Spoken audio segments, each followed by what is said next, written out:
और रात गए एक बार फिर मौलाना की रहायशगाह पर सियासतदानों की आमद। बिलावल भुट्टो जरदारी सरबराह JUI के घर पहुंचे। PP रहनुमा नवीद कमर और मुर्तज़ा वहाब भी चेयरमैन पीपल्स पार्टी के हमरा थे। सियासी सूरत हाल और मुजवज़ा 26वीं आइनी तरमीम के हवाले से तबादला ख्याल किया गया।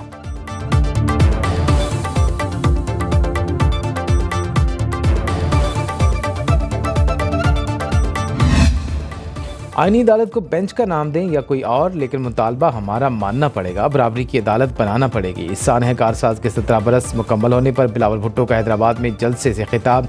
कहा, अपोजिशन के साथ मिलकर आईनी तरमीम करना चाहता हूँ, उसके लिए हर मुमकिन कॉम्प्रोमाइज़ किया। अपोजिशन राजी ना हुई तो मजबूरन दस्तयाब अक्सरियत को साथ मिलाकर आइन साजी करना पड़ेगी।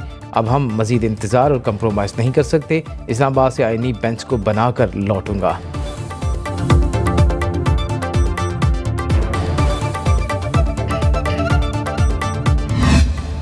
खुसूसी कमेटी से मंजूर शुदा आईनी तरमीम का ड्राफ्ट सामने आ गया। काबीना के सदर या वज़ीर आज़म को भेजी गई सिफारिशात से मुतालिक कोई अदालत नहीं पूछ सकेगी। आर्टिकल 175 में तरमीम करके जुडिशल कमीशन के अरकान की तादाद बढ़ाने की तजवीज़। सुप्रीम कोर्ट की सतह पर कम अज़ कम 5 जजेस पर मुश्तमिल एक आईनी बेंच बनाया जाएगा। तमाम सूबों को यकसा नुमाइंदगी दी जाएगी। आर्टिकल 184 के तहत आज खुद नोटिस का इख्तियार आईनी बेंच के पास होगा। सुप्रीम कोर्ट के जजेस का तकर्रुर जुडिशल कमीशन करेगा। चीफ जस्टिस की सरबराही में कमीशन में 4 सीनियर तरीन जजेस शामिल होंगे। वफाकी वज़ीर कानून और अटॉर्नी जनरल भी कमीशन के अरकान होंगे। पाकिस्तान बार काउंसिल का नामजद करदा वकील 2 साल के लिए कमीशन का रुकन होगा।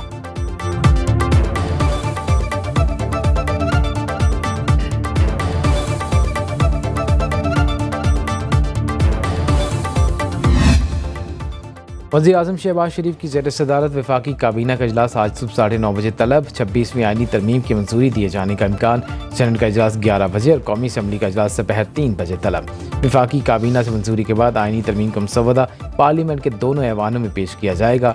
पार्लियामेंट की खसूसी कमेटी ने आईनी तरमीम के मसवदे की मंजूरी दे दी।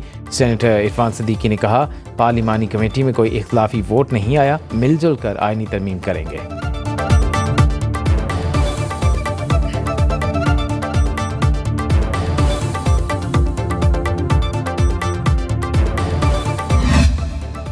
आईनी तरमीम पर मौलाना के साथ मामला तकरीबन तय है। बैरिस्टर गौहर की फजल रहमान से मुलाकात के बाद मीडिया से गुफ्तगू।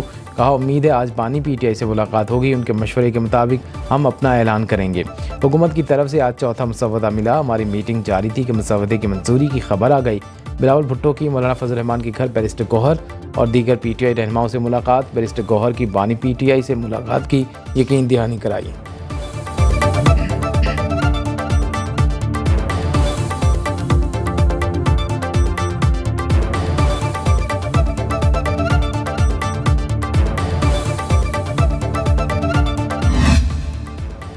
बानी PTI से मुलाकात की इजाज़त मिल गई। PTI रहनुमा आज सुबह 8 बजे अडयाला जेल जाएंगे। 5 रुकनी वफ्द में बैरिस्टर गौहर, हामिद रजा, असद कैसर और सलमान अकरम राजा शामिल होंगे।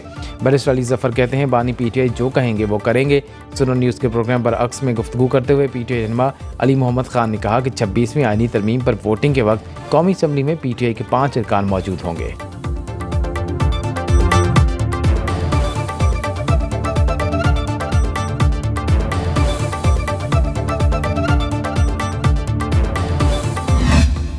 तहरीक इंसाफ को ही मखसूस नशिस्तें दी जाएँ। सुप्रीम कोर्ट के अक्सरियती जजेस की एक और वजाहत जारी। जजेस की राय के मुताबिक इलेक्शन एक्ट में तरमीम से 12 जुलाई का फैसला गैर मौसर नहीं हो सकता।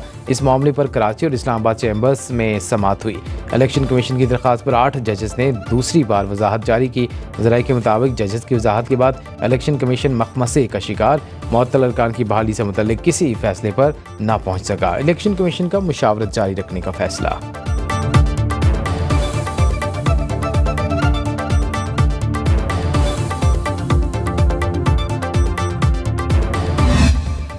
मखसूस नशिस्तें हुकूमत को मिलेंगी या तहरीक इंसाफ को? चीफ इलेक्शन कमिश्नर की ज़ेर सदारत अहम इजलास आज फिर तलब।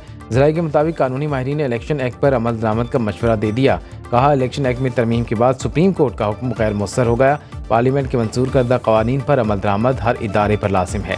मुअत्तल अरकान को बहाल करना चाहिए। कानूनी माहिरीन के तजावीज़ पर इलेक्शन कमीशन हतमी फैसला जारी करेगा।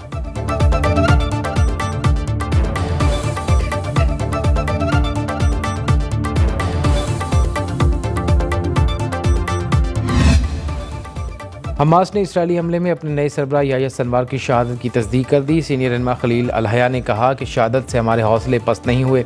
याह्या सिनवार आखिर दम तक इसराइल के खिलाफ लड़ते रहे।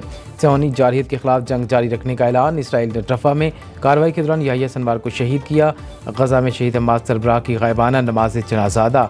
उधर में लीबिया में याह्या सिनवार के हक में रैलियाँ। अमरीका के मुताबिक याह्या सिनवार की मौत के बाद जंग बंदी माहिदा जल्द होने का इम्कान।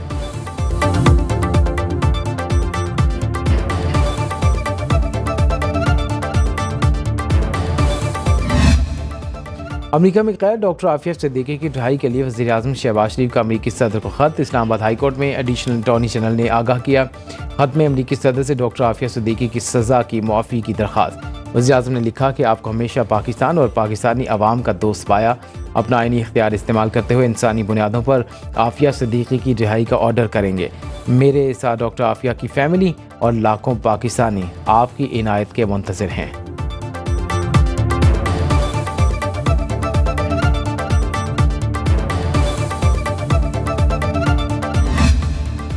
Chief justice Lahore high court ने फेक न्यूज़ पर फुल बेंच बना दिया। तालीमी इदारों में हरासगी केस में आईजी पंजाब समेत दीगर अफसरान पेश।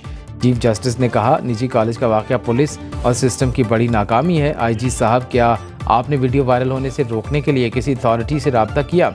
जहाँ पर भी ख़वातीन मौजूद हैं वहाँ मर्द स्टाफ नजर न आए। अदालत ने DG FIA को ज़ाती हैसियत में तलब कर लिया। फुल बेंच मंगल को दोबारा समाअत करेगा।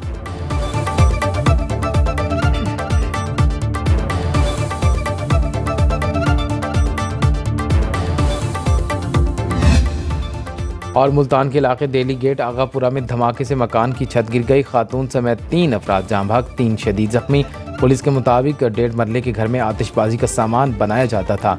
मलबे तले दबे मजीद अफराद को निकालने के लिए रेस्क्यू ऑपरेशन जारी।